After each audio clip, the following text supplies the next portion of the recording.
ট্র্যাপে ফেলে। এটা হলো মেসেঞ্জারে চ্যাট করে অপরিচিত, ফেসবুক মেসেঞ্জার বা হোয়াটসঅ্যাপে চ্যাট করে। সেকেন্ড ঘটনা এরকম, এক অপরিচিত নারী সাথে চ্যাট করছেন, পরে দেখা করতে গেছেন স্টাফ কোয়ার্টার, ওইখান থেকে নিয়ে গেছে সারুলিয়া নিয়ে একই ঘটনা, বেঁধে রাখছে, ছবি তুলছে, ছবি তুলে বলছে মারধর। আর সবগুলাতে কিন্তু মারধরের ঘটনা আছে।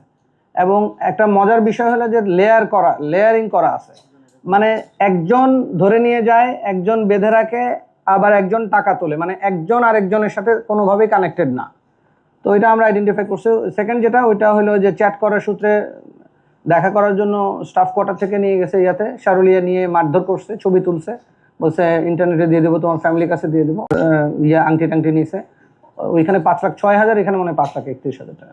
একই অপরাধ কিনা যায় না, মানে এক্সটর্শনের মামলা ছিল, চাঁদাবাজি, এটা তো ব্ল্যাকমেইলের মামলা ছিল।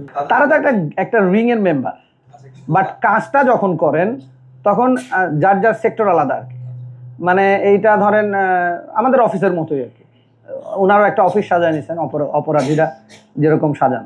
আমরা তো তদন্ত শুরু করছি, খুব বেশি এখনো যে খুব গভীরে গেছি তা না, বাট প্রবলেমটা সলভ হয়ে গেছে। আপাতত মনে হচ্ছে আমাদের প্রবলেম সলভ হয়ে গেছে, বাট এরা অনেকদিন ধরে কাজ করতেছেন এবং জেলায় থাকতে পারে, অস্বাভাবিক না। আমরা দেখবো আলামত, আমরা ভিডিও ফুটেজ তো পুরাটাই পাইছি, কোথায় কোথায় গেছেন, কোন বুথ থেকে টাকা তুলছেন, কোন কাপড় পরা ছিলেন, সবই আমরা পাইছি। মোটামুটি বিকাশের লেনদেনটা পাইছি, বিকাশে কোথায় ক্যাশ আউট হয়, ক্যাশ আউটটাও হয়, মোবাইলগুলো উদ্ধার, মোবাইল অনেকগুলো, মানে 10টার মতো মোবাইল উদ্ধার হয়েছে। বিভিন্ন মোবাইল তারা ব্যবহার করেন, সিম ব্যবহার করেন।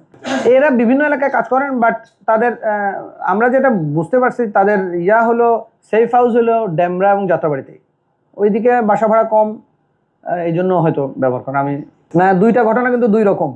না না না না না, তাদেরকে সিএনজি ড্রাইভারের মাধ্যমে ব্যবহার করে জাস্ট অপহরণ করে নিচ্ছেন, নিয়ে এই কাজগুলো করছেন। যেহেতু তারা সম্মানীয়, আপনাদের আমি তো বললাম দুজনই সাংবাদিক, বেশ সাংবাদিক, সিনিয়র জার্নালিস্ট, তো তাদের তো পারিবারিক সম্মান আছে, সবারই তো থাকে, তো ওইটা ব্যবহার করছে আর কি, ব্ল্যাকমেলিং। টাকা দিতে বাধ্য হয়েছেন, ক্রেডিট কার্ডের টাকাটা নিছে, টাকাটা বিকাশে টাকা নিছে, যার কাছ থেকে যেভাবে উনি ধাটকর্য করে দিচ্ছেন আর কি, যাতে ছবিগুলো অনলাইনে না আসে। এখনো 100% আমরা তদন্ত আসলে শেষ করিনি, শেষ করলে হয়তো বুঝতে পারবো। তবে মামলা যেহেতু আছে, আমরা দেখলাম যে মামলা আছে, ঘটনা তো রিসেন্ট, আমরা এটা আইডেন্টিফাই করছি। মামলা যেহেতু আছে, আমরা তো আরো ডিটেইল জানবো। শামীম বলেন। ও কাজ করছে, মূলত সব কাজই ওর ক্রেডিট, ও একটু অ্যাড করুক।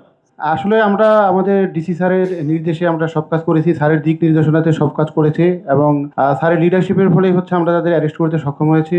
আমরা আসলে বিভিন্নভাবে আমরা 5 থেকে 6 জনের কাছে এইভাবে, আমি এখানে জয়েন করেছি অ্যাবাউট 5 মান্থ, এই 5 মাসের মধ্যে আমি 4 থেকে 5টা এই ধরনের নিউজ পেয়েছি।